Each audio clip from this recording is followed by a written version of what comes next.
വഖഫ് bill പരിഗണിച്ച് JPCയുടെ report ഇന്ന് ലോക്സഭയിൽ വയ്ക്കും. കഴിഞ്ഞ ബുധനാഴ്ച ചേർന്ന JPC യോഗം ബില്ലിന് അന്തിമ അംഗീകാരം നൽകിയിരുന്നു. അതേസമയം ഒരു ദിവസത്തെ ഇടവേളയ്ക്ക് ശേഷം പാർലമെന്റ് ഇന്ന് വീണ്ടും സമ്മേളിക്കും. ബജറ്റിന്മേലുള്ള ചർച്ചകൾക്ക് തുടക്കമാകും. വിവരങ്ങളുമായി ഡൽഹിയിൽ നിന്ന് ഗൗതം അനന്തനാരായണനൊപ്പം ചേരുന്നു. ഗൗതം, ആദ്യം വഖഫ് ഭേദഗതി ബില്ലിനെ കുറിച്ച്.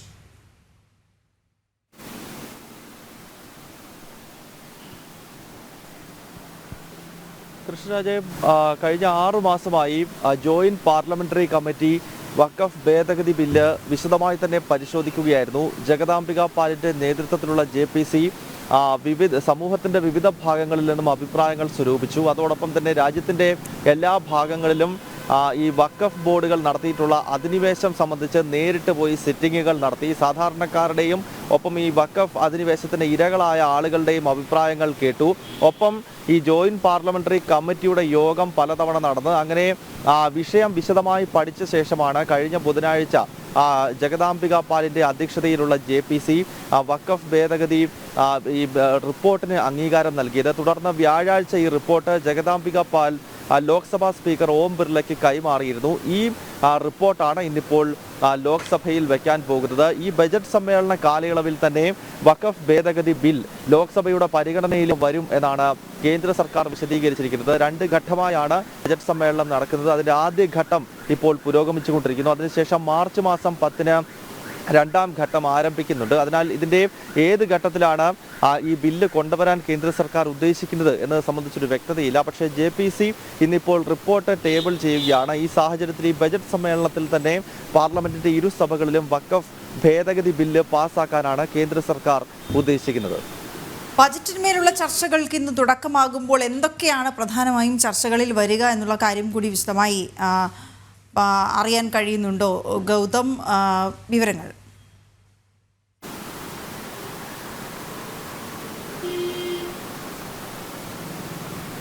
വീണ, ശനിയാഴ്ചയാണ് ജനകീയ ബജറ്റ് കേന്ദ്ര ധനമന്ത്രി നിർമ്മല സീതാരാമൻ അവതരിപ്പിച്ചത്.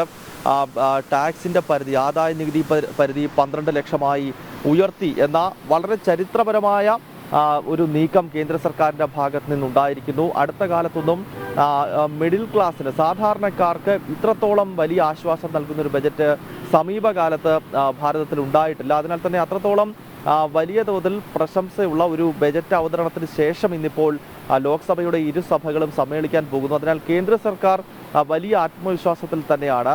പ്രതിപക്ഷ പാർട്ടികൾ ഏതൊക്കെ വിഷയങ്ങൾ ഉയർത്തി കാണിച്ചാലും ഈ ബജറ്റിന്റെ മെറിറ്റ് തന്നെ ചൂണ്ടിക്കാണിച്ചുകൊണ്ട്, അതായത് സാധാരണക്കാർക്ക് പ്രത്യേകിച്ച് ഇടത്തരക്കാരുടെ ക്ഷേമത്തിനായി തങ്ങൾ നിലകൊള്ളുന്നു, സബ്കാ സാത്ത് സബ്കാ വികാസ് എന്ന മുദ്രാവാക്യം യാഥാർത്ഥ്യമാക്കുന്ന മറ്റൊരു ബജറ്റാണ് നിർമ്മല സീതാരാമൻ അവതരിപ്പിച്ചത് എന്ന വലിയ ആത്മവിശ്വാസം മുൻനിർത്തിക്കൊണ്ടാണ് ഈ ബജറ്റ് സമ്മേളനത്തെ ഇനിയും കേന്ദ്ര സർക്കാരും BJPയും നേരിടാൻ പോകുന്നത്. അതിനാൽ ഇന്നിപ്പോൾ ഒരുപക്ഷേ ഈ ബജറ്റുമായി ബന്ധപ്പെട്ടുള്ള ചർച്ചകൾക്ക് പാർലമെന്റിൽ തുടക്കം കുറിക്കും. അതിനിടയിൽ പ്രതിപക്ഷം മറ്റ് ചില വിഷയങ്ങൾ ഉയർത്തിക്കൊണ്ടുവരാനുള്ള സാധ്യതകളുണ്ട്. എന്നാൽ അതിനെയെല്ലാം ഈ ബജറ്റിന്റെ മെറിറ്റ് തന്നെ ഉപയോഗിച്ചുകൊണ്ട് പ്രതിരോധിക്കുക എന്ന ലക്ഷ്യമാണ് കേന്ദ്ര സർക്കാരിനും BJPക്കും മുന്നിലുള്ളത്. വീണ. ഓക്കെ, ഗൗതം വിവരങ്ങൾ നൽകുകയായിരുന്നു. പാർലമെന്റിൽ ഇന്ന് എന്ത് സംഭവിക്കുമെന്നുള്ളതിൽ ഏറ്റവും പ്രധാനം ഈ വഖഫ് ബില്ല്, ഭേദഗതി ബില്ല് അവതരിപ്പിക്കും എന്നുള്ളതാണ്.